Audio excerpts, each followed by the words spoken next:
بسم اللہ الحمد للہ الصلاۃ والسلام علی اشرف الانبیاء والمرسلین نبینا محمد صلی اللہ علیہ وآلہ وصحبہ اجمعین اما بعد رب اشرح لی صدری ویسر لی امری واحلل عقدۃ من لسانی یفقہوا قولی آمین یا رب العالمین۔ السلام علیکم ورحمۃ اللہ وبرکاتہ۔ الرحیق المختوم میں آج انشاءاللہ ہم اپنا لیکچر نمبر 36 سٹارٹ کر رہے ہیں، اور آج کا میرا ٹاپک ہے ام المومنین جناب بی بی سعودہ بنت زمعہ رضی اللہ تعالیٰ عنہا کے ساتھ رسول اللہ صلی اللہ علیہ وآلہ وسلم کا نکاح، اور پھر اس کے بعد سفر طائف۔ اللہ تعالیٰ سے دعا ہے کہ اس پورے ٹاپک میں اللہ تعالیٰ ہمارا سیکھنا پڑھنا ہم سے قبول فرمائے، کوئی شارٹ کمنگ ہو اللہ تعالیٰ سے درگزر فرمائے، اور ہمیں سیرت النبی صلی اللہ علیہ وآلہ وسلم پر عمل کرنے والوں میں شامل رکھے اور اسوہ کو اپنانے کی توفیق عطا فرمائے،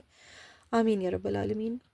اپنے ٹاپک کو شروع کرتے ہیں۔ جیسے میں نے آپ لوگوں کے ساتھ لاسٹ لیکچر میں یہ ذکر کیا تھا کہ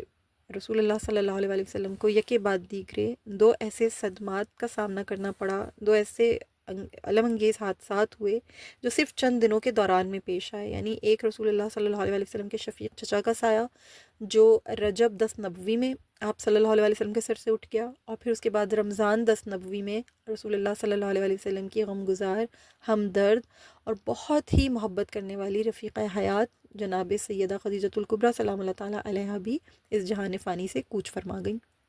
اب جو اندرونی معاملات تھے رسول اللہ کی، جو گھریلو زندگی تھی، اس میں بھی آپ صلی اللہ علیہ وآلہ وسلم کو ایک تنہائی کا سامنا کرنا پڑا کہ بچوں کی نگہداشت جو بناتے رسول صلی اللہ علیہ وآلہ وسلم تھیں، ان کی حفاظت، ان کی تربیت، ان کے معمولات کو دیکھنا، وہ تمام چیزیں بھی رسول اللہ صلی اللہ علیہ وآلہ وسلم کے لیے ایک بہت بڑا چیلنج تھیں۔ پھر جو باہر کے جو سوسائٹی کے معاملات تھے، جو معاشی معاملات تھے، جو معاشرتی معاملات تھے، جو اور دیگر سیاسی معاملات تھے، جو رسول اللہ صلی اللہ علیہ وسلم کی جو دعوت و تبلیغ سے متعلق جو بھی سرگرمیاں تھیں، تو باہر جتنی بھی یعنی یوں کہہ لیجیے کہ خارجی جتنے معاملات تھے، اس میں جو سب سے بڑی رسول اللہ صلی اللہ علیہ وسلم کے پاس ایک سپورٹ تھی، وہ جناب حضرت ابو طالب تھے۔ اب وہ بھی وہاں موجود نہیں تھے، ان کا بھی سایہ وہاں موجود نہیں تھا، یعنی اندرونی اور بیرونی دونوں ہی معاملات میں پیارے آقا کریم صلی اللہ علیہ وآلہ وسلم ایک بہت بڑے چیلنج کو فیس کر رہے تھے کہ اب کوئی سرپرست نہیں تھا، کوئی معاون مددگار نہیں تھا، کوئی پشت پناہی کرنے کو تیار نہیں تھا۔ اس پر مزید یہ کہ جو قوم تھی اس کے مظالم میں اضافہ ہو گیا، وہ مصائب اور آلام دینے میں پہلے سے زیادہ تیز ہو گئے۔ اس کا ایک بہت بڑا ریزن تھا جو میں نے آپ لوگوں سے لاسٹ لیکچر میں بھی ذکر کیا تھا کہ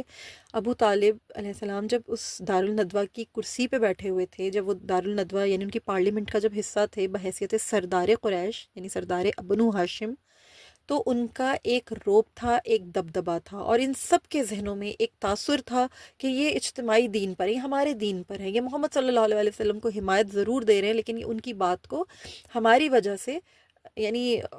نہیں سن رہے ہیں، غور نہیں کر رہے ہیں ان کی بات پر۔ حالانکہ دل کی کیفیت، دل کی باتیں اللہ بہترین جانتا ہے، اللہ جاننے والا ہے کہ ان کے دل کی کیفیت کیا تھی، ان کے ایمان کا کیا مقام و مرتبہ تھا، لیکن ان کی نگاہ میں یہی چیز تھی۔ اس لیے دارالندوہ کی وہ کرسی برقرار رہی اور ابو لہب ان کی جگہ سردار بنو ہاشم نہیں بن سکا، ورنہ تو وہ حضرت ابو طالب کو مباح کر دیتے، فوراً سیٹ لے لیتے، ان سے کرسی لے لیتے، کیونکہ یہ ان کی دارالندوہ کی شرطیں تھیں، شرائط تھیں کہ جو بھی سردار ہوگا، جو اس پارلیمنٹ کا حصہ ہوگا دارالندوہ کا، وہ اجتماعی دین پر ہوگا، اور جب ایسا نہ ہو تو پھر اس کو کرسی چھوڑنی پڑے گی۔ اور جو قانون وہاں اس وقت قریش کا دارالندوہ کے مطابق تھا کہ جب کوئی سردار اپنی کرسی سے ہٹتا تھا تو اس کا بھائی آ کے اس کی کرسی پہ بیٹھتا تھا، یہی چیز سعودی عرب میں آج بھی قائم ہے۔ آپ دیکھتے ہیں مڈل ایسٹ کے اکثر ملکوں میں یہی قانون ہے کہ جب بادشاہ کی کرسی خالی ہوتی ہے تو پھر اس کا بھائی آ کے اس کی کرسی پہ بیٹھتا ہے، اس کا جانشین بن کے یا اس کا وارث بن کے یا اگلا بادشاہ بن کے۔ تو یہی نظام اس وقت بھی تھا۔ تو جب ابو لہب آ کے بیٹھا، کیونکہ جناب حمزہ نہیں بیٹھ سکتے تھے، مسلمان ہو چکے تھے، جناب عباس کے بارے میں بھی اسی طرح کا تاثر تھا، حضرت ابو طالب ہیں وہ اس دنیا میں نہیں رہے، تو بچا کچا آ جا کے لے دے کے کون؟ ابو لہب سردار بھی تھا، یعنی ایک ہائی رینکڈ انسان بھی تھا، آلریڈی اس کی ایک سینگ تھی، بنو امیہ کا داماد تھا اور وغیرہ وغیرہ، ام جمیل کا شوہر تھا اور مکہ میں بہت مالدار تاجر تھا، اور پھر اب سردار کی حیثیت سے بنو ہاشم کی وہ کرسی پر بھی بیٹھ چکا تھا۔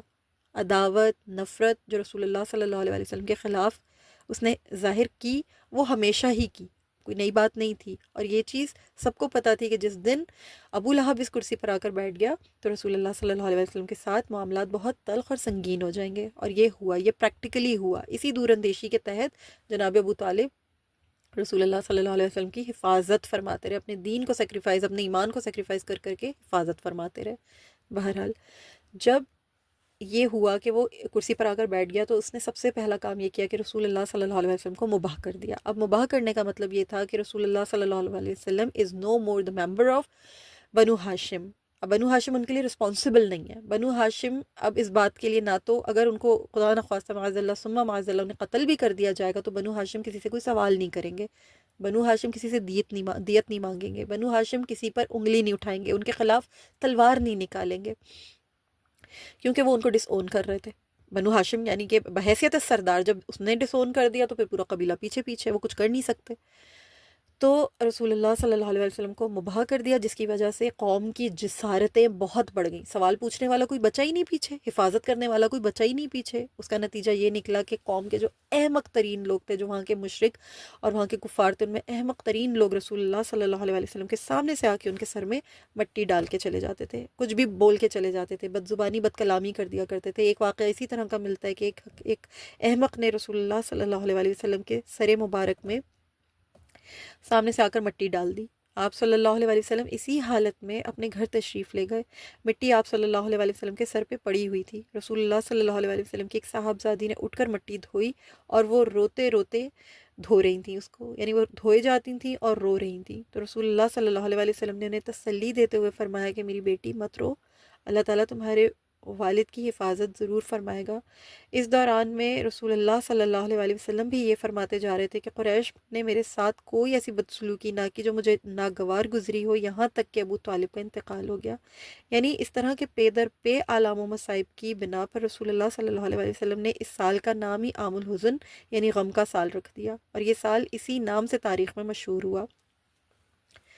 رسول اللہ صلی اللہ علیہ وسلم کے ساتھ یہ جو مباح کا معاملہ ہوا تھا نا، یہ جناب حضرت ابو بکر صدیق رضی اللہ تعالیٰ عنہ کے ساتھ بھی ہوا۔ حضرت ابو بکر صدیق کو بھی جس وقت انہوں نے بھی جب دیکھا کہ اس طرح سے یہ اپنے دین میں جو ہے یہ معمولات میں یہ بہت زیادہ آگے بڑھ گئے، اور رسول اللہ صلی اللہ علیہ وسلم جس وقت جو ہے وہ سپورٹ اور ان ساری چیزوں سے محروم کر دیے گئے، تو جناب حضرت ابو بکر صدیق رضی اللہ تعالیٰ عنہ کے خلاف بھی ان کا جو قبیلہ تیم تھا اس نے یہی کام کیا کہ ان کو بھی مباح قرار دے دیا، جس کی وجہ سے حضرت ابو بکر صدیق رضی اللہ تعالیٰ عنہ بھی مکہ سے نکل کر حبشہ کی جانب روانہ ہوئے، اور پھر ایک خاص مقام پر پہنچ کر ان کی جو ملاقات تھی وہ ابن دغنہ سے ہو گئی۔ ابن دغنہ نے ان کو پناہ دی، اور کیونکہ وہ بنو قارہ کا سردار تھا اور اس کی بنو زہرہ کے ساتھ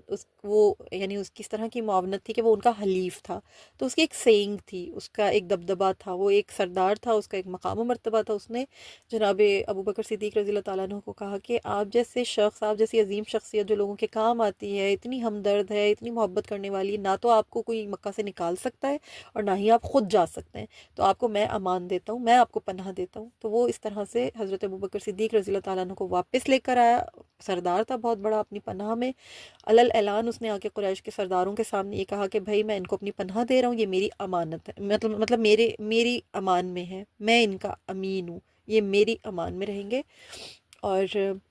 اب ان کے خلاف کوئی جسارت نہیں ہونی چاہیے۔ تو قریش نے ایک شرط رکھی کہ ٹھیک ہے، اگر ابو بکر صدیق رضی اللہ تعالیٰ عنہ اونچی آواز میں، کیونکہ بہت سوز کے ساتھ اور بہت ہی رقت کے ساتھ آپ قرآن کی تلاوت کیا کرتے تھے، نماز پڑھا کرتے تھے، اور بہت ہی جانفشانی کے ساتھ آپ عبادت کیا کرتے تھے، تو رات میں جب آواز گونجا کرتی تھی آپ کی اور قرآن کی تلاوت لوگ سنا کرتے تھے، تو جو اہل محلہ ہوتے تھے اور جو قریش کے گھرانے ہوتے تھے ان میں خواتین اور بچے اس طرف مائل ہوا کرتے تھے، تو جب وہ مائل ہوتے تھے نا تو ان کے جو گھر میں جو ان کے جو مرد ہوتے تھے یا ان کے جو شوہر یا ان کے ساتھی ہوتے تھے، وہ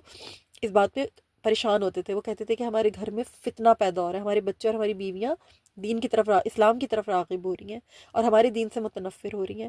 تو آپ ان کو منع کریں، اگر یہ اونچی آواز میں تلاوت کرنا اور اپنی عبادت علل اعلان کرنا بند کر دیں گے تو ٹھیک ہے، ورنہ تو پھر مشکل ہو جائے گی۔ تو ابن دغنہ نے نا حضرت ابو بکر صدیق رضی اللہ تعالیٰ عنہ کو یہ شرط کے ساتھ کہ آپ پڑھیں، اپنے گھر کے اندر پڑھیں، قرآن کی تلاوت بھی کریں، جو عبادت آپ کو کرنی ہے آپ نے اپنے جو بھی فالوئنگ ہے آپ کی دین کی جو بھی پریکٹسز آپ کریں، لیکن اپنے گھر کے اندر کریں۔ یہ وجہ تھی کہ حضرت ابو بکر صدیق رضی اللہ تعالیٰ عنہ نے اپنے گھر کے اندر ایک مسجد تعمیر کی تھی۔ تو حضرت ابو بکر صدیق رضی اللہ تعالیٰ عنہ کے ساتھ بھی یہ معاملہ ہوا تھا، لیکن انہیں ابن دغنہ نے پناہ دی تھی۔ میرے نبی صلی اللہ علیہ وسلم کے ساتھ جب یہ مباح کا معاملہ ہوا تو اب قریش تو ہاتھ اٹھا چکے ہیں، سارے کے سارے سردار پہلے ہی خائف ہیں۔ بنو ہاشم کا سردار سب سے بڑا دشمن، کٹر دشمن۔ اب رسول اللہ صلی اللہ علیہ وسلم کے پاس کون سی چوائس بچتی ہے؟ اب رسول اللہ صلی اللہ علیہ وسلم کی جو نظر انتخاب ہے وہ اٹھتی ہے طائف کی طرف۔ طائف کے اوپر جو نظر انتخاب آپ کی جاتی ہے، اس کی وجہ یہ تھی کہ طائف جو تھا نا، وہ ایسا شہر تھا کہ جس طرح مکہ اسی طرح طائف، اس وقت یہ دو بڑی بستیاں تھیں جن کا قرآن کریم میں بھی ذکر ہے کہ سورہ زخرف میں جب یہ کفار قریش نے جب رسول اللہ صلی اللہ علیہ وسلم کی نبوت و رسالت پر اعتراض کیا تھا نا، تو یہی کہا تھا انہوں نے کہ یہ قرآن ان دونوں بستیوں میں سے کسی بڑے آدمی پر کیوں نازل نہیں کیا گیا، یعنی یہ جو قریتین، دو بستیاں، مکہ اور طائف۔ طائف آج بھی ایک بہت بڑا علاقہ ہے، بہت ہی آب و ہوا بہت اچھی ہے وہاں کی، وہاں زرخیزی ہے، شادابی کے حوالے سے وہ بہت مشہور ہے اور بہت اہمیت کا حامل تھا اس وقت بھی، اور اب بھی اس کی ایک اپنی ایک اہمیت ہے۔ وہ ٹورسٹ سپاٹ ہے، وہاں پر بہت زیادہ لوگ وہاں پہ جاتے ہیں سیر و سیاحت کرنے کے لیے، اس دور میں بھی کیونکہ بہت اچھی جگہ تھی، اور جتنے بڑے بڑے سردار تھے ان کی پراپرٹیز تھی وہاں پہ، اور پھر خود وہاں پہ بنو ثقیف رہا کرتے تھے جو سردار تھے جن کی بہت سینگ تھی، خوددار، غیرت والے، بڑے معزز قسم کے وہ لوگ تھے۔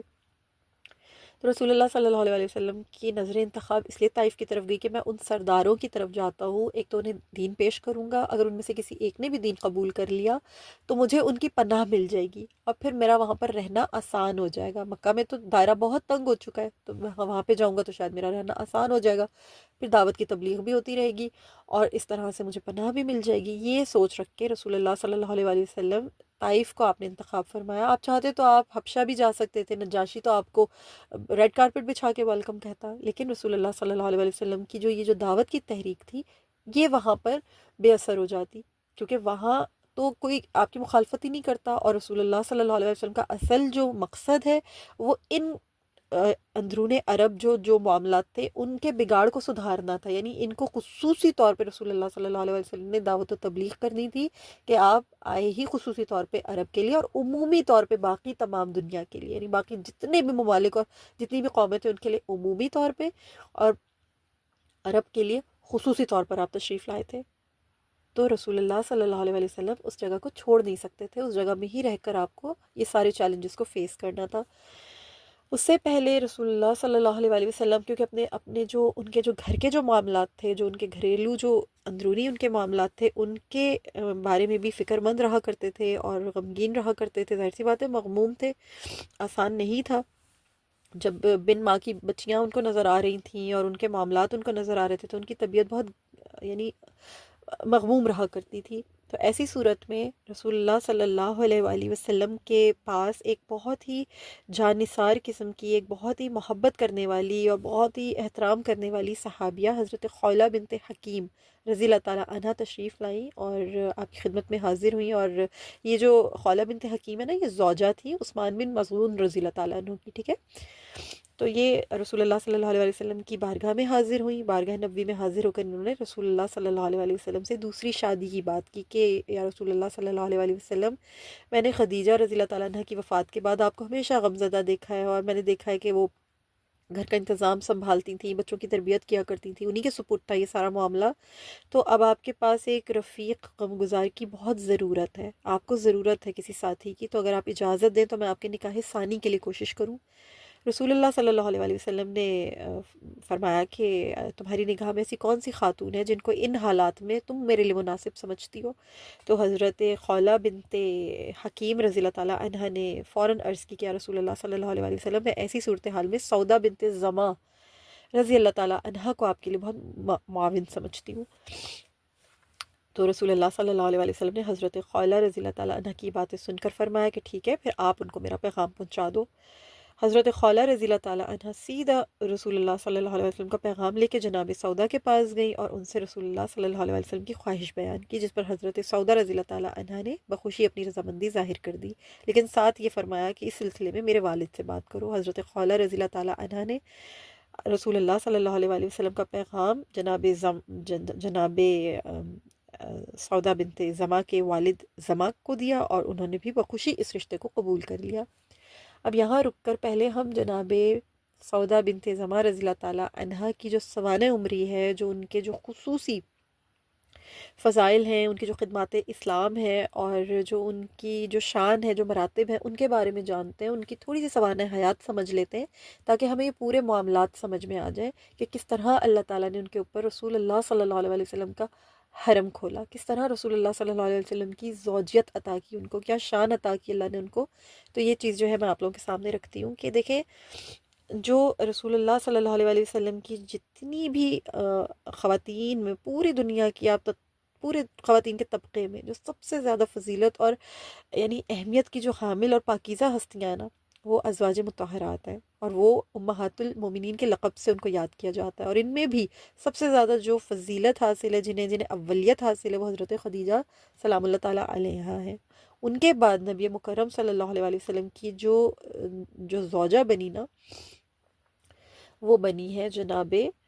سودا بنت زمع۔ ان کا مقام آتا ہے، یہ اس امت کی دوسری ماں ہے۔ پہلی ماں کون ہے؟ حضرت خدیجہ سلام اللہ تعالیٰ علیہ، اور دوسری ماں ہے حضرت سودا رضی اللہ تعالیٰ عنہ۔ تو ہم ان کی جو بھی ان کے معاملات ہیں، ان کے فضائل، ان کے مراتب اس لیے پڑھیں گے کہ امہات المومنین ہم ساری عورتوں کا، اس دنیا کی جتنی عورتیں ان کا آئیڈیل ہونی چاہیے، ان کے لیے آئیڈیل ہیں، ان کی زندگیاں، ان کا طرز حیات، ان کے معاملات، وہ سب کچھ اختیار کر کے، اپنا کے، ان پر عمل کر کے ہم اپنی گھریلو زندگیوں میں سکون اور یقیناً اپنی آخرت کے لیے بھی سرخروئی حاصل کر سکتے ہیں۔ تو حضرت سودا رضی اللہ تعالیٰ عنہ کا نام سودا، ان کے باپ کا نام زمع بن قیس تھا، جو قریش کے قبیلے عامر بن لوئی سے تعلق رکھتے تھے، یعنی رسول اللہ صلی اللہ علیہ وسلم کے جو جد اعلیٰ ہیں لوئی، یعنی نویں پشت پہ جا کے رسول اللہ صلی اللہ علیہ وسلم کے خاندان سے تعلق رکھتے تھے، یعنی جد اعلیٰ میں عامر بن لوئی کے قبیلے سے تعلق رکھتے تھے۔ آپ رضی اللہ تعالیٰ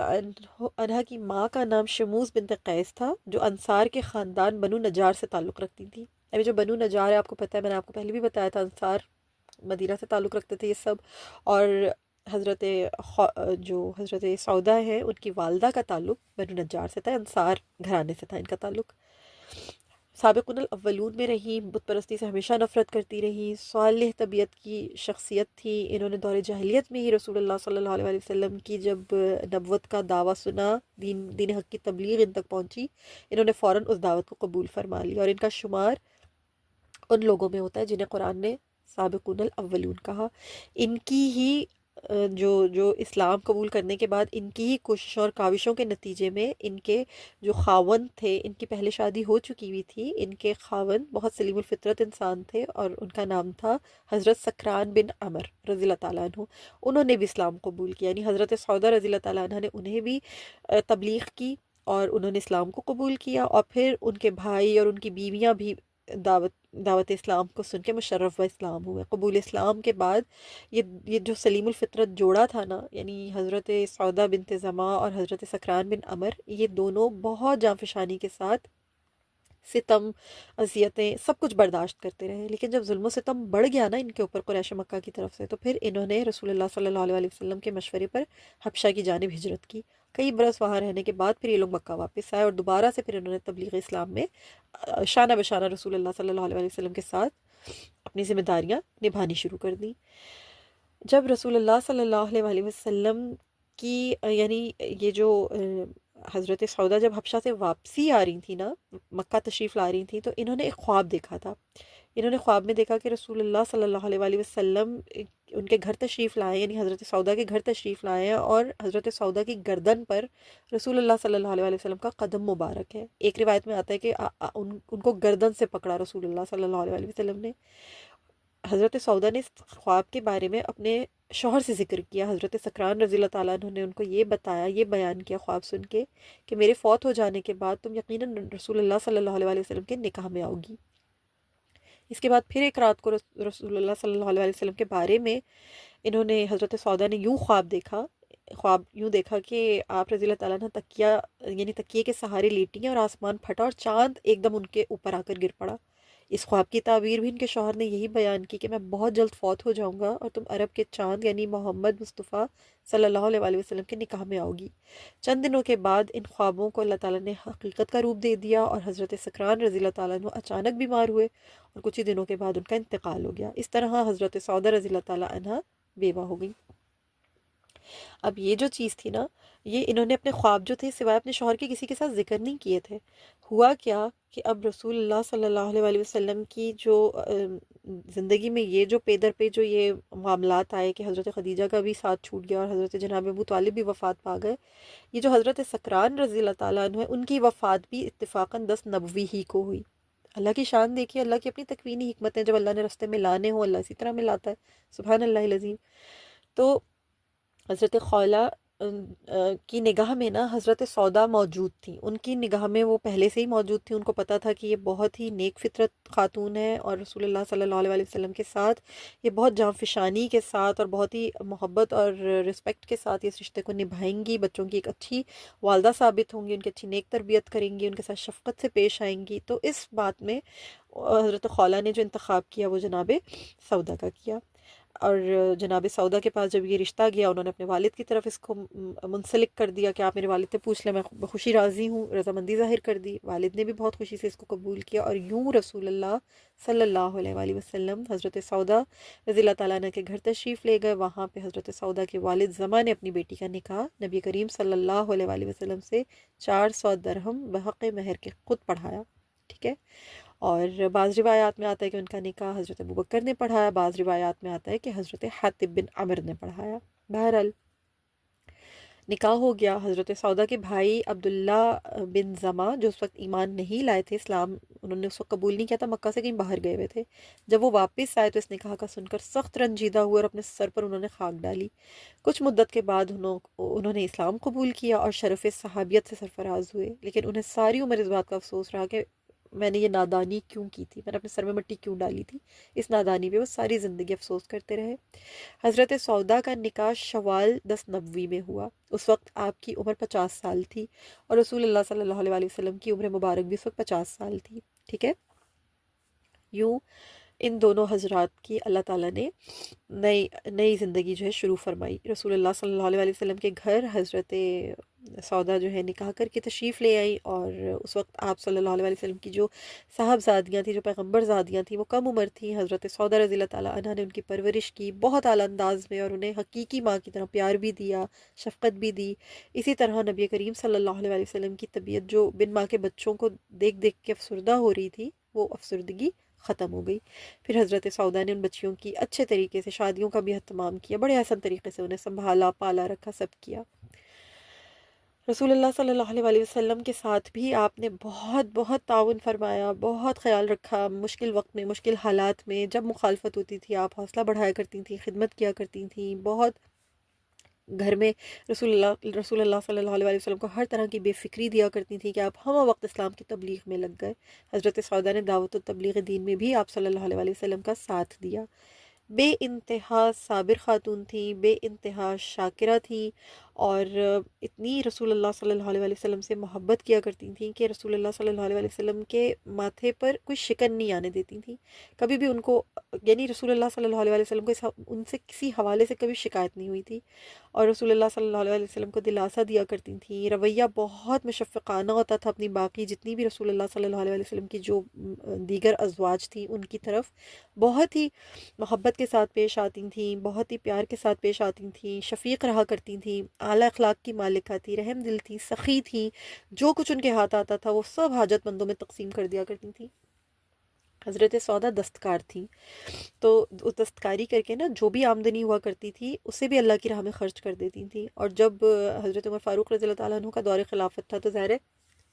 ازواج مطہرات کو ان کا ملا کرتا تھا، ان کا وظیفہ ملا کرتا تھا، تو حضرت عمر فاروق رضی اللہ تعالیٰ عنہ نے ایک مرتبہ درہموں کی تھیلی ہدیتاً بھیجی، تو انہوں نے پوچھا اس تھیلی میں کیا ہے، انہیں بتایا گیا کہ درہم ہے، تو جناب سودا رضی اللہ تعالیٰ عنہ نے یہ فرمایا کہ کیا درہم بھی کھجوروں کی طرح تھیلی میں ہے؟ یہ کہہ کر تمام درہم ضرورت مندوں میں اسی طرح بانٹے جس طرح کھجوریں تقسیم کی جاتی ہیں۔ یعنی اتنا زہد تھا طبیعت میں، اتنی سادگی تھی، عاجزی تھی، انہیں کسی چیز کی تما نہیں تھی، چاہ نہیں تھی، اور رفعت کردار، پاکیزہ اخلاق ایسے تھے کہ باقی ازواج جو تھی نا وہ ان سے کبھی بھی انہیں شکایت نہیں ہوتی تھی، وہ ہمیشہ خوش رہتی تھیں۔ حضرت عائشہ صدیقہ رضی اللہ تعالیٰ عنہا تو بہت عزت کیا کرتی تھیں ان کی، بہت ہی ان سے محبت فرمایا کرتی تھیں، اور یہ فرمایا کرتی تھیں مجھے سودا بنت زماں سے زیادہ عزیز کوئی عورت نہ تھی، اور میری یہ تمنا تھی کہ کاش ان کے جسم میں میری روح ہوتی۔ یہ مسلم شریف میں یہ حدیث ہے. یعنی آپ اندازہ کیجئے کہ جس عورت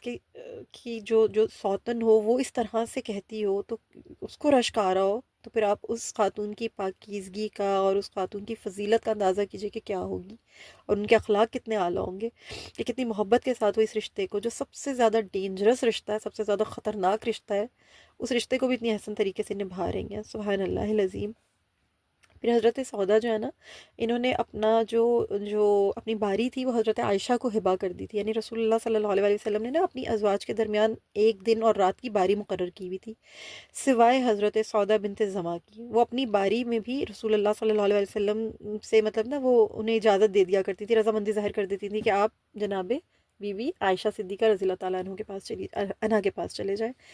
خود ان کی رضا حاصل کرنے کے لیے، رسول اللہ کی رضا حاصل کرنے کے لیے صلی اللہ علیہ وسلم. کیونکہ وہ جانتی تھی کہ میں عمر میں بڑی ہوں، عمر رسیدہ ہوں، تو رسول اللہ صلی اللہ علیہ وسلم خوش رہیں، ان کا دل یعنی اچھی طرح سے مائل رہے ان کی طرف، تو وہ اپنی دستبردار ہو جاتی تھیں اپنی اس سے. اور پھر آخری وقتوں میں تو انہوں نے اپنے حجرے کو بھی حضرت عائشہ صدیقہ رضی اللہ تعالیٰ عنہ کو ہی ہبا کیا تھا، انہوں نے ان کو ہبا کر دیا تھا. پھر حضرت سودا رضی اللہ تعالیٰ عنہ کو ایک یہ عظمت بھی حاصل ہے کہ جو حجاب کا حکم آیا تھا سورہ احزاب میں، وہ بھی حضرت سودا کی شان میں ہی آیا تھا. یعنی حضرت سودا رضی اللہ تعالیٰ عنہ ہی اس کی وجہ بنی تھی. حضرت عمر رضی اللہ تعالیٰ عنہ نے ایک مرتبہ انہیں دیکھ لیا تھا، وہ بہت نا دراز قد خاتون تھیں اور جسم بھی ان کا ذرا بھاری تھا، فربا تھا، تو وہ پہچانی جاتی تھیں. تو حضرت عمر فاروق رضی اللہ تعالیٰ عنہ نے ایک مرتبہ اپنے گھر سے کسی ضرورت کے تحت گھر سے باہر تشریف لے گئیں، تو حضرت عمر فاروق رضی اللہ تعالیٰ عنہ ان کو رستے میں مل گئے. انہوں نے ان کو پہچان لیا اور کہا سودا میں نے تم کو پہچان لیا ہے. تو حضرت سودا کو یہ جملہ حضرت عمر فاروق رضی اللہ تعالیٰ عنہ کا بالکل اچھا نہیں لگا، ناگوار گزرا. انہوں نے رسول کریم صلی اللہ علیہ وسلم سے اس بات کا تذکرہ کیا، اور بخاری میں ہے کہ اس واقعے کے بعد آیت حجاب نازل ہوئی اور تمام خواتین کے لیے پردے کو لازم کر دیا گیا. یعنی یہ جو آیت ہے نا کہ اے نبی صلی اللہ علیہ وسلم اپنی بیویوں اور بیٹیوں اور اہل ایمان کی عورتوں سے کہہ دو کہ اپنے اوپر اپنی چادروں کے پلو لٹکا لیا کریں، یہ زیادہ مناسب طریقہ ہے تاکہ وہ پہچان لی جائیں اور نہ ستائی جائیں گی، پہچان لی جائیں اور نہ ستائی جائیں. اللہ تعالیٰ غفور الرحیم ہے. تو یہ جو آیت ہے یہ پردہ یعنی حجاب کے لیے جو آیت نازل ہوئی تھی، آیت حجاب، یہ انہی کے اس کا پس منظر یہ ہے. حضرت سودا کو یہ فضیلت حاصل ہے. پھر حج بیت اللہ کے موقع پر بھی ایک منفرد اعزاز آپ کو حاصل ہوا. 10 ہجری میں تمام ازواج مطہرات نے نبی کریم صلی اللہ علیہ وسلم کے ساتھ حج ادا کیا تھا. اس موقع پر بھی حضرت سودا کو ایک اعزاز یہ نصیب ہوا کہ رسول اللہ صلی اللہ علیہ وسلم کے ساتھ تمام ازواج مزدلفہ میں موجود تھیں، اور رسول اللہ صلی اللہ علیہ وسلم سے حضرت سودا نے خصوصی طور پر اجازت طلب کی کہ وہ آپ صلی اللہ علیہ وسلم سے پہلے منا چلی جائیں اور لوگوں کے ہجوم سے پہلے نکل جائیں، کیونکہ وہ بھاری بدن خاتون تھیں. تو ان کو یہ احساس تھا کہ میں مطلب اتنے سارے لوگوں کے درمیان سے گزرنا چلنا آسان نہیں ہے، تو میں جلدی پہلے پہنچ جاؤں. تو رسول اللہ صلی اللہ علیہ وسلم نے حضرت سودا کو اجازت دے دی اور وہ آپ صلی اللہ علیہ وسلم سے پہلے نکل گئیں. تو یہ اعزاز بھی ان کو حاصل ہے. اس پر حضرت عائشہ صدیقہ رضی اللہ تعالیٰ عنہ فرماتی ہیں کہ اگر میں بھی رسول اللہ صلی اللہ علیہ وسلم سے اجازت لے لیتی جیسے حضرت سودا نے اجازت لی تھی، تو آپ صلی اللہ علیہ وسلم کی اجازت سے جانا مجھے اس چیز سے زیادہ پسند تھا جس سے میں خوش ہو رہی تھی. یہ بھی مسلم شریف کی حدیث ہے. پھر انہیں یہ امتیازی شان بھی عطا ہوئی کہ ان تمام ازواج مطہرات میں یہ واحد بلند ہمت خاتون ہیں جن کی زندگی میں ان کے بیٹے نے جام شہادت نوش کیا. یہ بیٹے جو تھے نا، نبی کریم صلی اللہ علیہ وسلم کی اولاد نہیں تھے، یہ ان کے سابق شوہر حضرت سکران بن عامر کی اولاد تھے. ان کا نام عبداللہ تھا، عبد الرحمن سوری، ان بیٹے کا نام عبد الرحمن تھا. یہ عبد الرحمن کی جو پرورش تھی یہ رسول اللہ صلی اللہ علیہ وسلم نے خود فرمائی تھی، تربیت بھی خود فرمائی تھی. تو انہوں نے خلافت فاروقی میں ایک جنگ میں جام شہادت نوش کیا تھا. تو یہ بھی حضرت سودا رضی اللہ تعالیٰ عنہ کا ایک منفرد اعزاز ہے جو ان کے علاوہ کسی اور زوجہ کو حاصل نہیں ہوا. پھر ان سے مروی روایات تقریباً 5 احادیث ہیں جو ان سے مروی ہیں، اور ان میں سے ایک بخاری میں اور 4 دیگر احادیث کی جو کتب ہیں ان میں آئی ہیں. وفات حضرت سودا کی تقریباً 22 ہجری میں ہوئی اور حضرت عمر فاروق رضی اللہ تعالیٰ عنہ کے عہد خلافت میں ہوئی. اور روایات میں آتا ہے کہ آخری وقت میں آپ نے اپنا حجرہ جو تھا وہ حضرت عائشہ کو ہبہ کر دیا تھا، اور جنت البقیع میں اس وقت آپ آرام فرما رہی ہیں. اللہ تعالیٰ لاکھوں کروڑوں رحمتیں برکتیں نازل فرمائے. ہماری مائیں ہیں امت کی، امہات المومنین ہیں، تو حضرت سودا بنت زمع رضی اللہ تعالیٰ عنہ کی یہ کچھ فضائل، یہ کچھ مناقب ہیں. اللہ تعالیٰ نے ان کو رسول اللہ صلی اللہ علیہ وسلم کے حرم میں داخل ہونے کی یعنی یہ سمجھ لیجئے کہ شان عطا فرمائی، اور یقیناً نہایت پاکیزہ خاتون تھی، نہایت اونچی شان والی تھیں، جب بھی رسول اللہ صلی اللہ علیہ وسلم کی حیات مبارکہ میں ان کی زوجہ بن کے تشریف لائیں۔ اب میں آپ لوگوں کے سامنے جو واقعہ طائف ہے، یہ میں نے آپ لوگوں کے سامنے رکھا کہ رسول اللہ صلی اللہ علیہ وسلم اپنی گھریلو زندگی میں جو بچیوں کی طرف سے جو فکر تھی، جو گھر کے معاملات میں آپ پریشان تھے، آپ ریلیکس ہو گئے، سکون میں آ گئی آپ کی جو فکر تھی بچوں کی طرف سے، گھر کے معاملات میں آپ ریلیکس ہو گئے۔ جو باہر کے معاملات تھے نا، جو بیرونی معاملات تھے، یعنی جو قوم کی طرف سے جو پریشانیاں تھیں، اب ان کے اوپر ہم تھوڑی سی بات کرتے ہیں۔ جیسے میں نے آپ لوگوں کے سامنے یہ ذکر کیا کہ طائف آپ صلی اللہ علیہ وسلم کا نظر انتخاب ہوا۔ طائف میں 3 سردار رہا کرتے تھے جو کہ بنو ثقیف سے تھے۔ یہ بنو ثقیف نا ایک ایسا قبیلہ تھا جو کہ بہت ہی وہاں پر یوں سمجھ لیجئے کہ عزت والا مانا جاتا تھا۔ ان کا ایک دلیری میں، غیرت میں، جرت میں، وفاداری میں بڑا ان کا مشہور قسم کا ان کا ایک سٹیٹس تھا، اور رسول اللہ صلی اللہ علیہ وسلم کی تمنا تھی کہ بنو ثقیف آپ کی مدد کریں اور آپ کو قریش کی زیادتیوں اور ایذاؤں سے بچائیں۔ آپ صلی اللہ علیہ وسلم کو یہ امید بھی تھی کہ آپ رسول اللہ صلی اللہ علیہ وسلم یعنی اللہ کی طرف سے جو دین حنیف لائے ہیں، ہو سکتا ہے وہ اس کو قبول بھی کر لیں، تو یہ اگر قبول کر لیں گے تو ایک تو وہاں پہ آپ کو امان مل جائے گی، دوسرا یہ کہ اللہ کا دین وہاں پر قائم ہو جائے گا، وہاں پر ایک آپ کو ایک دعوت و تبلیغ کا ایک کھلا میدان مل جائے گا جو کہ مکہ میں حاصل نہیں تھا۔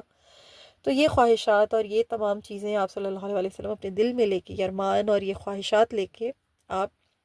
بنو ثقیف کے ان 3 سرداروں کے پاس تشریف لے گئے۔ یہ تینوں بھائی تھے، ان کے نام یہ ہیں عبد یالیل بن عمر، مسعود بن عمر، حبیب بن عمر۔ یہ تینوں بھائی جو تھے نا، یہ بہت ہی بدبخت نکلے۔ انہوں نے جب رسول اللہ صلی اللہ علیہ وسلم نے ان کو اللہ کی دعوت پیش کی اور ان سے مطالبہ کیا کہ وہ اسلام کے لیے ان کی مدد کریں، اور آپ صلی اللہ علیہ وسلم کی قوم کا جو ان کے خلاف جو بھی معاملہ تھا، جس طرح سے وہ قوم مخالفت کر رہی تھی، وہ تمام حالات و واقعات بتائے، اپنی مصیبت کا بتایا، تو کفار قریش آپ پہ کس طرح ظلم ڈھا رہے ہیں اور کیا کیا کر رہے ہیں، ان کے ساتھ ساری چیزوں کا جب تذکرہ کیا تو ان تینوں نے نہ صرف یہ کہ دعوت قبول نہیں کی، دوسرا یہ کہ آپ کا ساتھ دینے سے بھی انکار کر دیا۔ ان میں سے ایک نے کہا اگر اللہ نے آپ کو رسول بنایا تو میں کعبے کا غلاف پھاڑ کر ٹکڑے ٹکڑے کر ڈالوں گا، اور ایک روایت میں یہ آتا ہے کہ اس نے یہ کہا تھا کہ اگر کعبے کا غلاف پھٹ جائے اور تو آپ رسول، مطلب آپ رسول ہیں، یعنی کعبے کا غلاف پھٹ جائے، میں یہ مان لوں گا کہ کعبے کا غلاف پھٹ گیا۔ اب یہ جانتا تھا کہ کعبے کا غلاف کون پھاڑ سکتا ہے، کس میں اتنی جرت ہے، کعبے کا غلاف تو نہیں پھٹ سکتا، جیسے کعبے کا غلاف نہیں پھٹ سکتا ایسے رسول اللہ بھی نہیں ہو سکتے، رسول نہیں ہو سکتے۔ اس کا کہنے کا مطلب یہ تھا، یہ طنز تھا اس کی بات میں۔ دوسرا بھائی وہ بھی بدبخت، اس نے یہ کہا کہ اللہ کو آپ کے سوا اور کوئی نہیں ملا جسے وہ رسول بناتا، یعنی اس نے اتنی حقت اور اتنی تذلیل کر دی، اس نے اتنا حقیر کر دیا کہ وہ تکبر اور گھمنڈ میں نہ جانے کون سی حد کو چھو گیا کہ وہ رسول اللہ صلی اللہ علیہ وسلم کی نبوت اور رسالت میں جو اللہ کا انتخاب تھا اس پر ہی انگلی اٹھا بیٹھا کہ اللہ کو کوئی اور نہیں ملا تھا۔ معاذ اللہ ثم معاذ اللہ، استغفر اللہ العظیم۔ اور تیسرا سب سے آگے نکل گیا کہ اس نے تو ڈپلومیسی کی اور بے شرمی کی یہ انتہا کر دی کہ اس نے کہا کہ اگر آپ اللہ کے واقعی اللہ کے رسول ہیں تو میں تو اپنے آپ کو اس قابل نہیں سمجھتا کہ میں آپ سے بات کروں، اور اگر آپ اللہ کے رسول نہیں ہے، یہ بات جھوٹی ہے، بے بنیاد ہے، تو پھر میں کسی جھوٹے سے کلام ہی نہیں کرتا۔ یعنی اس نے وہ ہیڈ اور ٹیل دونوں اپنی رکھی اور اس نے کلام ہی نہیں کیا، رسول اللہ صلی اللہ علیہ وسلم کی بات ہی نہیں سنی۔ ان تینوں کے جواب سن کر پیارے آقا کریم صلی اللہ علیہ وآلہ وسلم ان کے پاس سے اٹھ کھڑے ہوئے۔ آپ بنو ثقیف کی بھلائی سے بالکل مایوس ہو گئے۔ آپ صلی اللہ علیہ وآلہ وسلم نے ان تینوں سے یہ فرمایا تمہیں جو کرنا تھا تم کر چکے ہو، اب میرے بارے میں کسی کو نہ بتانا۔ ان بدبختوں نے اس بات کا بھی لحاظ نہیں کیا، بلکہ اپنی پوری قوم کو یعنی پورے بنو ثقیف کو یہ معاملہ بتا دیا کہ قریش تو نہایت ان کے ساتھ جو ہے وہ بگڑے ہوئے ہیں اور وہاں سے یہ مباح ہو چکے ہیں، ان کو وہاں پہ کوئی امن نہیں، کوئی امان نہیں، کچھ بھی نہیں ہے، اور ہمارے پاس آئے تھے امان لینے کے لیے، ہمیں اپنے دین کی تعلیم دینے کے لیے، تبلیغ کرنے کے لیے، ہم نے نہ ان کی تعلیم کو قبول کیا اور نہ ہی ہم نے ان کو امان دی ہے۔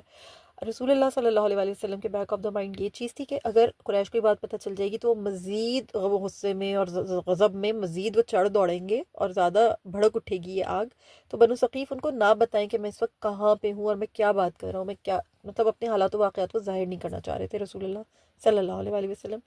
لیکن کیونکہ یہ بدبخت لوگ تھے تو انہوں نے بالکل بھی رسول اللہ صلی اللہ علیہ وسلم کا احترام نہیں کیا، ان کی بات کا پاس نہیں رکھا، مان نہیں رکھا۔ ابن سعد نے لکھا ہے کہ رسول اللہ صلی اللہ علیہ وسلم 10 دن طائف میں ٹھہرے، امام قسطلانی نے لکھا ہے کہ آپ صلی اللہ علیہ وسلم وہاں ایک مہینہ رہے، جبکہ علامہ زرقانی نے ان دونوں اقوال کے درمیان جمع و تطبیق کی یہ صورت بیان کی ہے کہ رسول اللہ صلی اللہ علیہ وسلم 10 دن طائف میں رہے اور باقی 20 دن طائف کے قرب و جوار اور راستے میں نقل و حرکت فرماتے رہے۔ حضرت عبد الرحمن بن خالد عدوانی اپنے والد سے روایت کرتے ہیں، جسے مسند احمد میں یعنی لائے ہیں، احمد بن حنبل۔ یہ روایت یوں ہے کہ جس وقت رسول اللہ صلی اللہ علیہ وسلم بنو ثقیف کے پاس مدد طلب کرنے کے لیے تشریف لائے تو میں نے آپ کو ثقیف کے بازار میں دیکھا۔ آپ صلی اللہ علیہ وسلم اپنی کمان یا لاٹھی پر ٹیک لگائے کھڑے تھے۔ میں نے سنا کہ آپ سورہ والسماء والطارق کی تلاوت فرما رہے ہیں۔ آپ نے اس سورت کی تلاوت پوری کر لی۔ میں نے زمانہ جاہلیت میں ہی اس سورت کو اچھی طرح ذہن نشین کر لیا تھا، حالانکہ میں مشرک تھا، پھر میں نے مسلمان ہونے کے بعد اس کی تلاوت کی۔ مجھے ثقیف کے لوگوں نے بلایا اور پوچھا تم نے اس شخص سے کیا سنا ہے؟ میں نے انہیں سورہ طارق پڑھ کر سنا دی۔ ان کے ساتھ قریش کے جو لوگ موجود تھے انہوں نے کہا ہم اپنے صاحب کو زیادہ جانتے ہیں، اگر ہم جان لیتے کہ وہ جو کہتے ہیں وہ حق ہے تو ہم ان کی پیروی کرنے لگتے۔ تو یہ رسول اللہ صلی اللہ علیہ وسلم کا یہ معاملہ ہوا کہ بازاروں میں بھی آپ صلی اللہ علیہ وسلم تبلیغ کر رہے ہیں۔ وہاں کے جو بڑے بڑے سردار تھے، یعنی ہر بڑے آدمی کے پاس آپ صلی اللہ علیہ وسلم تشریف لے گئے، اللہ کی بندگی کی دعوت دی۔ کسی ایک نے بھی میرے پیارے نبی صلی اللہ علیہ وسلم کی دعوت کو قبول نہیں کیا، ان کی بات نہیں سنی، بلکہ یہ سوچتے رہے اور یہ کہتے رہے کہ ہمارے دلوں میں یہ خدشہ لاحق ہو چکا ہے کہ مبادا ہمارے نوجوان آپ کی دعوت کو قبول کر لیں اور آپ کا ساتھ دینا شروع کر دیں، لہٰذا اب آپ یہاں سے ہمارے شہر سے نکل جائیے اور اس جگہ چلے جائیے جہاں آپ کو پذیرائی ملتی ہے۔ انہوں نے یہ بھی کہا کہ آپ کے شہر والوں نے اور آپ کی قوم نے پسند نہیں کیا اور آپ کی دعوت قبول نہیں کی تو آپ ہمارے پاس چلے آئے، اللہ کی قسم ہم آپ کی نبوت اور رسالت کا انکار کرنے، آپ کی بات رد کرنے اور آپ سے برا سلوک کرنے میں آپ کی قوم سے بھی زیادہ سخت ہے، استغفر اللہ العظیم۔ یہ چیز بھی کھلے منہ سے یہ بدبخت بولتے رہے، اور نہ صرف انہوں نے اس طرح سے رسول اللہ صلی اللہ علیہ وسلم کی یعنی تذلیل کی، ان کی عزت میں کمی کی، ان کے ساتھ بد زبانی بد کلامی کی، بجائے اس کے کہ عزت دیتے، احترام دیتے، ان کی بات کو سنتے، انہیں امان دیتے، پناہ دیتے، انہوں نے مزید اوپر سے یہ کیا کہ بیوقوفوں کو، شریروں کو اور جو ان کے جو غلام تھے ان سب کو بلا کے ان سب کو رسول اللہ صلی اللہ علیہ وسلم کے خلاف کر دیا، اور وہ پھر بری بری باتیں کرنے لگے، آوازیں کسنے لگے، اور رسول اللہ صلی اللہ علیہ وسلم جس راستے سے گزر رہے تھے 2 صفیں بنا کر وہ بیٹھ گئے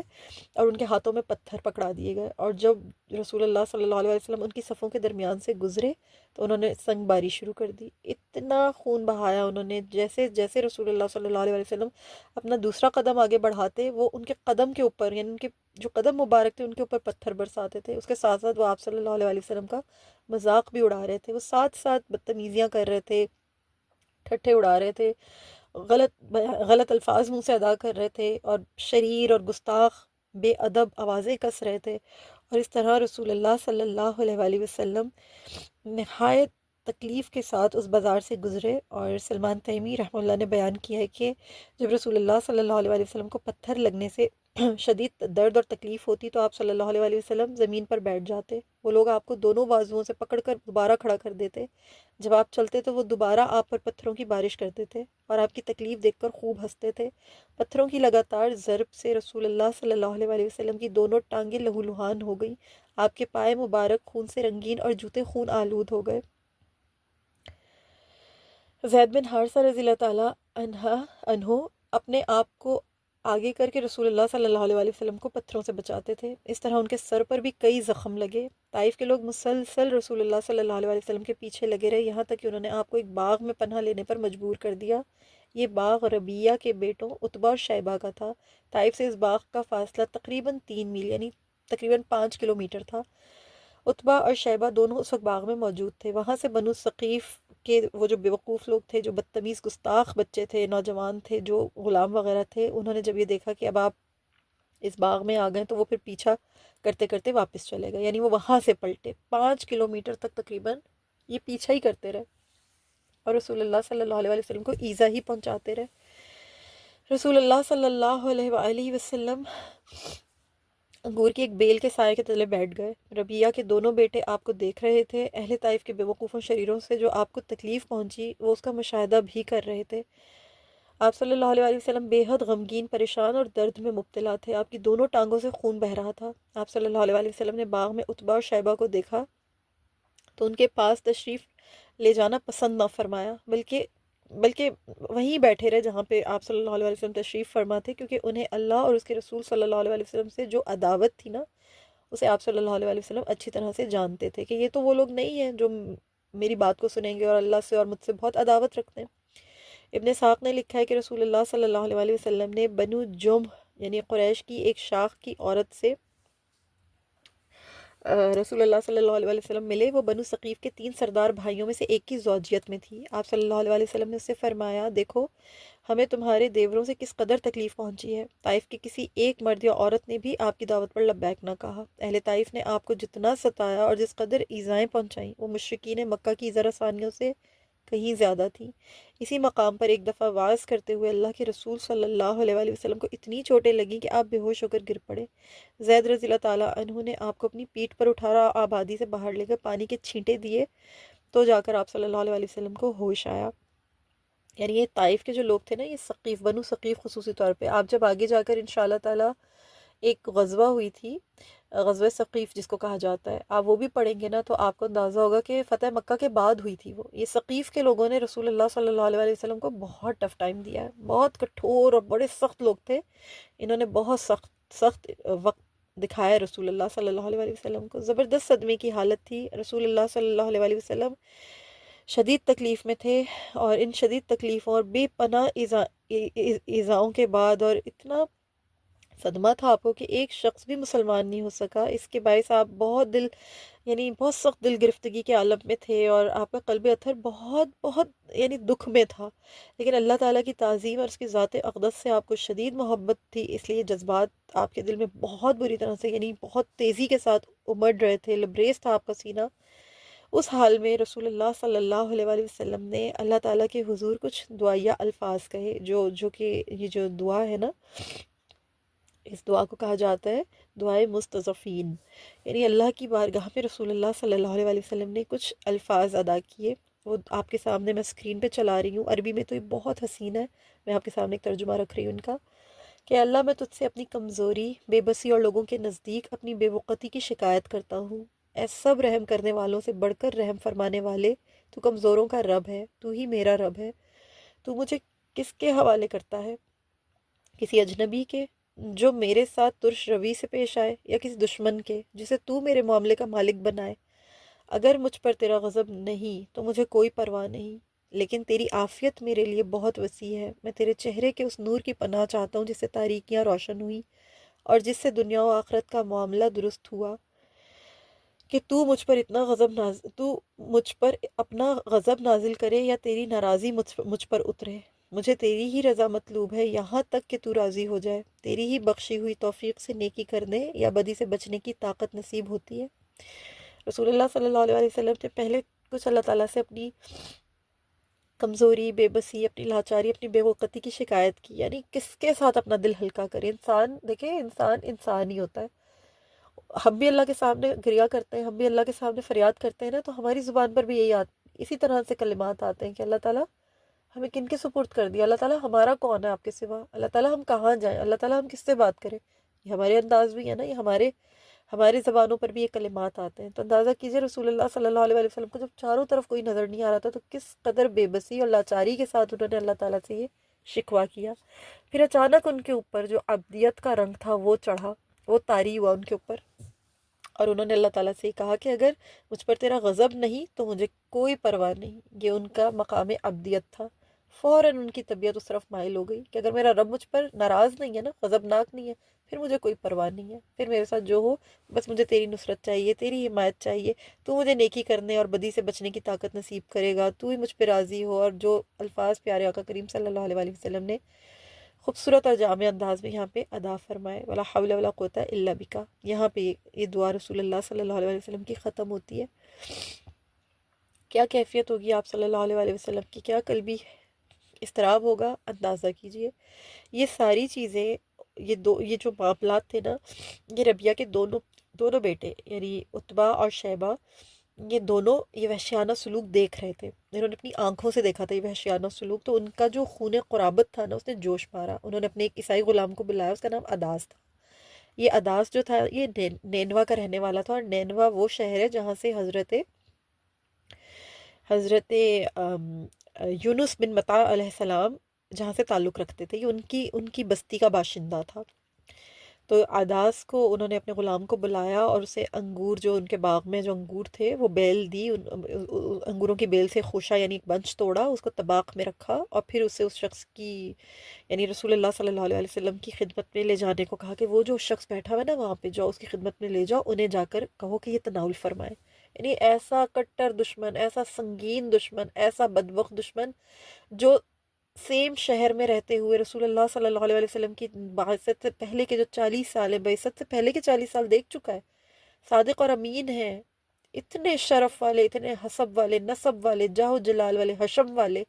اتنی شان و شوکت والے، اتنے سچے، اتنے با کمال، با کردار، با وصف، اتنے پاک باز نوجوان کو اپنے سامنے بڑا ہوتا دیکھا ہے، لیکن ان کی رسالت کو سنتے ہی بدک گئے، ان کی رسالت پر یقین نہیں کیا، اللہ پر ایمان نہیں لائے اور شدید مخالفت میں اتر آئے۔ ایسے کٹر دشمنوں کا بھی دل ثقیف والوں کی سختیاں اور ایذا رسانیوں کے باعث پگھل گیا۔ انہوں نے اپنے نوکر کے ہاتھ بھجوائے اور کہا کہ اس کو تناول فرما لیں۔ عداس نے ان انگوروں کا خوشہ رسول اللہ صلی اللہ علیہ وسلم کے سامنے پیش کیا لے جا کر، اور آپ صلی اللہ علیہ وسلم سے یہ عرض کی کہ کھائیے۔ رسول اللہ صلی اللہ علیہ وسلم نے جب انگور کھانے شروع کیے تو پہلے بسم اللہ پڑھی اور پھر کھائے۔ عداس نے جب یہ دیکھا کہ یہ بسم اللہ مبارک زبان مبارک سے ادا ہوئی ہے، اسے بڑے غور سے سنا اور آپ صلی اللہ علیہ وسلم کے چہرہ انور کی طرف دیکھا، پھر کہا اللہ کی قسم، اس شہر کے رہنے والے تو یہ کلام نہیں کہتے۔ رسول اللہ صلی اللہ علیہ وسلم نے عداس سے سوال کیا کہ تم کون سے شہر کے رہنے والے ہو اور تمہارا دین کیا ہے؟ عداس نے کہا میں عیسائی ہوں اور نینوا کا باشندہ ہوں۔ رسول اللہ صلی اللہ علیہ وسلم نے فرمایا اچھا، تو تم نیک آدمی یونس بن متا علیہ السلام کی بستی کے باشندے ہو؟ عداس یہ سن کر بہت حیران ہوا، اس نے پوچھا آپ کو کس نے یونس بن متا کے بارے میں بتایا کہ وہ کون ہے؟ رسول اللہ صلی اللہ علیہ وسلم نے فرمایا وہ میرے بھائی ہیں، وہ نبی تھے اور میں بھی نبی ہوں۔ بس یہ سننا تھا کہ عداس نے فوراً رسول اللہ صلی اللہ علیہ وسلم کے ہاتھوں کو، پیروں کو بوسہ دینا شروع کر دیا اور بے انتہا خوش ہوا۔ تو جیسے ہی یہ دیکھا یعنی عتبہ نے اور شیبہ نے، تو وہ بڑے حیران ہوئے، انہوں نے کہا لو جی اب ہمارا یہ نوکر بھی گیا، اب اس نے بھی جو ہے یہ جا کر جو ہے یہ رسول اللہ صلی اللہ علیہ وسلم کی باتوں میں آ گیا ہے، اور اب اس نے بھی جو ہے ان کی تعظیم و تکریم شروع کر دی، اور اب یہ بھی جو ہے خراب ہو گیا، اور اب یہ ہمارے ہاتھ سے نکل گیا۔ پھر انہوں نے جو ہے وہ اس کو عداس کو پھر یہ سمجھایا کہ عداس تم جو ہے تمہارا دین خراب ہو جائے گا، یہ آدمی جو ہے یہ ہمارے وہاں پر مکہ میں بھی ہمیں دین سے ہمارے متنفر کرتا رہا ہے، اور ان کی باتوں میں مت آؤ، تمہارا دین زیادہ بہتر ہے، یہ جو بھی تمہیں پیش کر رہے ہیں نا ان کی باتوں میں مت آؤ۔ لیکن عداس نے کیونکہ اسلام قبول کر لیا تھا، وہ صحابی رسول بن چکے ہوئے تھے، تو عداس نے نبی اکرم صلی اللہ علیہ وسلم سے کہہ دیا تھا کہ میں گواہی دیتا ہوں کہ بلا شبہ آپ اللہ کے بندے اور اس کے رسول ہیں۔ تو لہٰذا عداس جو تھے رضی اللہ تعالیٰ عنہ، وہ پھر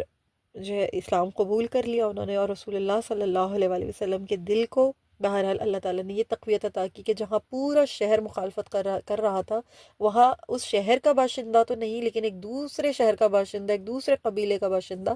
اسلام قبول کر گیا، اور رسول اللہ صلی اللہ علیہ وسلم کی نہ صرف اس نے تعظیم کی، احترام کیا، بلکہ دعوت بھی قبول کی۔ تو سبحان اللہ العظیم، یہ اللہ کی دین ہے، اللہ جس کو ہدایت دینا چاہے، اللہ جس پہ راضی ہو، جس پہ اللہ ٹھنڈا ہو، اللہ تعالیٰ خود بخود اس کے سینے کو منور فرما دیتا ہے، حالات و واقعات جو بھی ہوں یہ اللہ چنتا ہے۔ تو اتنے سارے لوگوں کے سامنے دعوت پیش کرنے کے باوجود ان پر اثر نہیں ہوا، لیکن نینوا کا ایک عداس جو کہ غلام تھا، وہ ایک زبان سے سنا، اور حضرت یونس علیہ السلام جو ہیں وہ اس واقعے کے یعنی کہ سمجھ لیجئے کہ وجہ بنے، ان کا ذکر خیر ہوا، اور رسول اللہ صلی اللہ علیہ وسلم کی دعوت اس کے دل میں سٹرائک کر گئی۔ اصل میں یہ اللہ کی تکوینی حکمت تھی، سبحان اللہ۔ شاید اللہ تعالیٰ رسول اللہ کو اس باغ کی طرف لے ہی اس لیے گئے کہ وہاں پر یہ واقعہ ہونا تھا، اور رسول اللہ صلی اللہ علیہ وسلم نے اس طرح اپنی سینے کو، اپنے کلیجے کو تقویت عطا کرنی تھی۔ سبحان اللہ، اللہ اسی طرح ٹوٹے ہوئے دلوں کو جوڑتا ہے، اللہ اسی طرح دکھی دل کو سہارا دیتا ہے، تسکین دیتا ہے، سبحان اللہ العظیم۔ اب یہ ہوا کہ رسول اللہ صلی اللہ علیہ وسلم کو انگور کھانے کے بعد جب تھوڑی تقویت ملی تو عتبہ و شیبہ کے باغ سے نکل کر اب آپ صلی اللہ علیہ وسلم کے پاس مکہ واپس جانے کے علاوہ، یعنی اس طرف روانہ ہونے کے علاوہ اور کوئی چوائس نہیں بچی تھی، جانا ہی تھا۔ چلتے چلتے رسول اللہ صلی اللہ علیہ وسلم قرن ثعلب پہنچے۔ یہ اہل نجد کی میقات ہے، اسے قرن منازل بھی کہتے ہیں۔ یہ مکہ سے 80 کلومیٹر اور طائف سے تقریباً 53 کلومیٹر کے فاصلے پر ہے۔ یہاں جو واقعہ پیش آیا وہ کچھ اس طریقے سے ہے کہ رسول اللہ صلی اللہ علیہ وسلم کے سامنے جبریل امین تشریف لائے، اور جبریل امین نے یعنی یوں ہوا کہ رسول اللہ صلی اللہ علیہ وسلم اپنی رنج و غم کی حالت میں اپنے رخ پر چلے جا رہے تھے کہ اچانک بادل کا ایک بہت بڑا ٹکڑا سایہ فگن ہوا، اور اس میں جبریل امین تشریف لائے۔ انہوں نے رسول اللہ صلی اللہ علیہ وسلم کو آواز دی اور کہا کہ آپ کی قوم نے آپ سے جو کہا ہے اور آپ کو جو جواب دیا ہے وہ اللہ تعالیٰ نے سن لیا ہے۔ اب اس نے آپ کے پاس پہاڑوں کا فرشتہ بھیجا ہے تاکہ آپ اسے ان کے بارے میں جو حکم چاہیں حکم دیں۔ پھر مجھے پہاڑوں کے فرشتے نے آواز دی، سلام کیا اور کہا، یعنی یہ رسول اللہ صلی اللہ علیہ وسلم نے جناب عائشہ صدیقہ رضی اللہ تعالیٰ عنہا سے یہ مروی ہے، یہ حدیث جو میں آپ کے سامنے پیش کر رہی ہوں، اس کی راویہ جو ہے حضرت عائشہ صدیقہ رضی اللہ تعالیٰ عنہ ہے کہ رسول اللہ صلی اللہ علیہ وسلم سے انہوں نے پوچھا تھا کہ آپ پر کوئی ایسا دن بھی آیا جو احد کے دن سے زیادہ سخت تھا، تو اس پہ رسول اللہ صلی اللہ علیہ وسلم نے یہ جواب دیا کہ مجھ پر تمہاری قوم کے لوگوں نے بہت تکلیفیں پہنچائی تھیں، اور سب سے زیادہ سخت تکلیف مجھے اس دن محسوس ہوئی جس دن عبد یعلیل وغیرہ جو ہے ان کے بیٹوں کے پاس گیا اور دعوت اسلام دی، مگر انہوں نے قبول نہیں کی، تو میں رنج و غم میں اپنی حالت میں اپنے رخ پر چل پڑا۔ پھر مجھے قرن صالب پہنچ کر افاقہ ہوا، میں نے سر اٹھا کر دیکھا تو بادل کا ایک ٹکڑا سایہ فگن تھا مجھ پر، میں نے غور سے دیکھا تو اس میں جبریل امین تھے۔ جبریل امین نے یہ فرمایا۔ پھر جو ملک الجبال تھے انہوں نے بھی رسول اللہ صلی اللہ علیہ وسلم سے یہ عرض کی کہ اے محمد صلی اللہ علیہ وسلم، آپ کی قوم نے آپ کو جو کچھ کہا ہے وہ یقیناً اللہ نے سن لیا، میں پہاڑوں کا فرشتہ ہوں، مجھے آپ کے پروردگار نے آپ کی طرف بھیجا ہے تاکہ آپ مجھے اپنا حکم دیں۔ اب آپ جو چاہیں گے میں وہی کروں گا، اگر آپ چاہیں تو میں ان گستاخ لوگوں کو 2 سنگین پہاڑوں کے درمیان کچل ڈالوں گا۔ یہ سن کر رحمت للعالمین حضرت محمد مصطفیٰ صلی اللہ علیہ وآلہ وسلم نے اس فرشتے سے سنیے کیا فرمایا۔ یہ فرمایا، بلکہ مجھے امید ہے کہ اللہ تعالیٰ ان کی پشتوں سے ایسے لوگ پیدا فرمائے گا جو ایک ہی اللہ کی عبادت کریں گے، اس کے ساتھ کسی کو شریک نہیں ٹھہرائیں گے، یعنی اس کے ساتھ کسی چیز کو شریک نہیں کریں گے۔ سبحان اللہ العظیم، سبحان اللہ العظیم۔ یہ ہے رحمت للعالمین صلی اللہ علیہ وآلہ وسلم، یہ ہے ان کا عالی شان کردار، یہ ہے ان کا وہ یعنی ان کا اسوہ جس کو اپنانے کی مجھے، آپ کو، ہم سب کو ضرورت ہے۔ اللہ تعالیٰ ہمیں رسول اللہ صلی اللہ علیہ وآلہ وسلم جیسا عزم عطا فرمائے، استقامت عطا فرمائے، ایسا ہی ہمیں وسیع القلب کر دے کہ جو آسی کو کملی میں اپنی چھپا لے، جو دشمن کو بھی زخم کھا کے دعا دے، اسے اور کیا نام دے گا زمانہ، وہ رحمت نہیں ہے تو پھر اور کیا ہے۔ سبحان اللہ العظیم۔ رحمت للعالمین، رحمت کائنات، رحمت دو جہان نبی اکرم صلی اللہ علیہ وآلہ وسلم نے منع فرمایا اور دعا دی۔ مجھے امید ہے کہ ان کی پشت سے اللہ تعالیٰ نیکوں کو پیدا کرے گا، اور جو کسی کو اللہ تعالیٰ کے ساتھ شریک نہیں ٹھہراتے ہوں گے۔ تو سبحان اللہ، یہ پیارے نبی اکرم صلی اللہ علیہ وسلم کا کردار ہے۔ اس میں جو چیز بہت خاص ہے وہ یہ کہ دیکھیں رسول اللہ صلی اللہ علیہ وسلم کو نا اللہ تعالیٰ چاہتے تو بہت پہلے، وہ جب طائف کے بازاروں میں ان کے ساتھ بدسلوکی ہو رہی ہے نا، اس وقت بھی اللہ تعالیٰ فرشتوں کو بھجوا سکتے تھے، لیکن اللہ کی ایک سنت ہے، اس سنت میں بہت تحمل ہے، اس سنت میں بہت ساری حکمتیں پوشیدہ ہوتی ہیں، بڑے راز ہوتے ہیں۔ اگر رسول اللہ صلی اللہ علیہ وآلہ وسلم کو اس وقت ملائکہ کی پروٹیکشن مل جاتی اور آپ صلی اللہ علیہ وآلہ وسلم کو فرشتے آ کے اپنی پروٹیکشن اپنی چھاؤں میں لے لیتے، تو پھر جب داعی اللہ کو، جب اللہ کے دین کے معاملے میں کسی ایسے انسان کو جو اللہ کی راہ میں نکلے اور اس کو کبھی کوئی تکلیف اٹھانی پڑے، کبھی باتوں کی سنگباری ہو اس کے اوپر، کبھی لوگوں کی نگاہوں کی سنگباری ہو، کبھی اس کو گھر سے ہی کسی قسم کی سخت بات یا جملہ سننے کو مل جائے، جب اس کی دل آزاری ہو جائے، تو پھر وہ کیسے اپنے آپ کو ریلیٹ کرے گا رسول اللہ صلی اللہ علیہ وسلم کے ساتھ؟ وہ تو کہے گا میرے نبی کو تو اللہ نے فرشتوں ملائکہ کی پروٹیکشن دی تھی، سائے میں ملائکہ کے پروں کے سائے میں میرے نبی صلی اللہ علیہ وسلم نے جو ہے اپنے اس دکھ کا ازالہ کیا۔ اللہ تعالیٰ میرے لیے کیا ہے، میرے لیے کون سا ازالہ ہے، میرے لیے بھی بھیجیے کوئی ملائکہ۔ اور ہم وہ لوگ نہیں ہیں جن کے لیے ملائکہ اتریں گے۔ ہمارے پاس تو نہ وہ شرف ہے، نہ ہی وہ منصب، اور نہ ہی وہ بزرگی اور وہ مجد ہے، ہمارے پاس تو نہیں، ہم تو عام انسان ہیں۔ رسول اللہ صلی اللہ علیہ وآلہ وسلم تو افضل البشر ہیں، ہم ان کے جیسے کیا، ان کی تو پاؤں میں لگی جوتی کی خاک جیسے بھی نہیں ہیں۔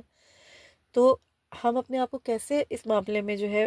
سکون دے سکتے تھے، دل اضطراب میں آ جاتے نا؟ تو اللہ تعالیٰ نے رسول اللہ صلی اللہ علیہ وآلہ وسلم کو ہماری زندگی کے ہر معاملے میں ہمارے سامنے ایک مثال بنا کر پیش کیا کہ اس سے زیادہ تکلیف تو مجھے اور آپ کو کبھی نہیں ہوگی نا، یا مجھ جیسی، آپ جیسی اور بہت ساری بہنوں کو جو اللہ کی راہ میں دعوت کا کام کریں، یا دائی کا کام کریں، یا کوئی ایسے بھائی جو دائی کا کام کریں، کیا سنیں گے؟ زیادہ سے زیادہ کیا سنیں گے؟ دو چار سخت جملے سن لیں گے، دو چار لوگوں کی کڑوی یعنی کڑوے فیس ایکسپریشنز برداشت کر لیں گے، زیادہ سے زیادہ ان کو مسجد سے نکال دیا جائے گا، ان پہ بین لگا دیا جائے گا، ان کے یوٹیوب چینل کو بلاک کر دیا جائے گا، یا ان کو پرائیویٹ محفلوں میں بولنے نہیں دیا جائے گا، یا بلانا بند کر دیا جائے گا. زیادہ سے زیادہ یہی ہوگا. اس سے زیادہ کیا ہوگا؟ دو تین ایلیگیشنز لگ جائیں گی، دو تین الزامات لگ جائیں گے. جس طرح پتھر کھائے رسول اللہ صلی اللہ علیہ وسلم نے طائف کے بازاروں میں، جس طرح تذلیل ہوئی ہے ان سرداروں کے درمیان، اس عورت نے جو ایک عام معمولی عورت تھی وہ تک کھڑے ہو کے جو اتنی حقت کر رہی ہے، اتنا برے انداز میں ٹریٹ کر رہی ہے. ایسا تو کوئی دن مجھ پہ اور آپ پہ کبھی نہیں آیا. مجھے امید ہے اللہ سے کہ کبھی نہیں آئے گا، نہیں آئے گا انشاءاللہ. جہاں رسول اللہ صلی اللہ علیہ وسلم کا خون گرا ہے، امت وہاں پسینہ گرانے کو تیار نہیں ہے. جہاں خون بہا ہے وہاں پسینہ بہانے کی بھی ہمارے اندر توفیق نہیں ہے. ہمیں سیکھنے کی ضرورت ہے. یہ سیرت النبی صلی اللہ علیہ وسلم میرے اور آپ کے لیے ایک آئے اوپنر ہے. ہر قدم پر، ہر گوشے میں میرے اور آپ کے لیے بہت ساری تعلیمات ہیں، بہت سارے سنہرے موتی ہیں، بہت ساری تربیت ہے. اللہ ہمیں اس پہ عمل کرنے والا بنائے. اللہ ہم سے راضی ہو. اللہ تعالیٰ ہمارے لیے راہوں کو ہموار فرمائے، آسان فرمائے. میری کوئی شارٹ کمنگ ہو اللہ تعالیٰ سے درگزر فرمائے. اس کے بعد انشاءاللہ تعالیٰ میں آپ کو بتاؤں گی کہ نصیبین کے جن کہاں آئے تھے رسول اللہ صلی اللہ علیہ وسلم کو. جب کوئی انسان ان کی حمایت کے لیے نہیں آیا نا، تو اللہ تعالیٰ نے ملائکہ کو بھیجا. ملائکہ آ چکے نا، اب اس کے بعد دیکھنا کہ اللہ تعالیٰ کی ایک اور عظیم مخلوق آئے گی رسول اللہ صلی اللہ علیہ وسلم کی حمایت کرنے اور رسول اللہ صلی اللہ علیہ وسلم سے بیعت کرنے، ان پر ایمان لانے. تو وہ میں انشاءاللہ آپ کے ساتھ اگلے لیکچر میں ڈسکس کروں گی. اس کے بعد پھر رسول اللہ صلی اللہ علیہ وسلم کس طرح مکہ شریف داخل ہوئے، کس طرح انہوں نے کس کی پناہ لی، کس نے ان کو سپورٹ دی، کس نے ان کو امان دی، ایکچولی پناہ دی، کس نے پروٹیکٹ کیا، وہ انشاءاللہ تعالیٰ میں آپ کے ساتھ ذکر کروں گی. اور پھر اس سے مزید آگے دیگر موضوعات. تب تک کے لیے اجازت دیجیے. اللہ تعالیٰ مجھ سے آپ سے اس کو قبول فرمائے. آمین یا رب العالمین. السلام علیکم ورحمۃ اللہ وبرکاتہ.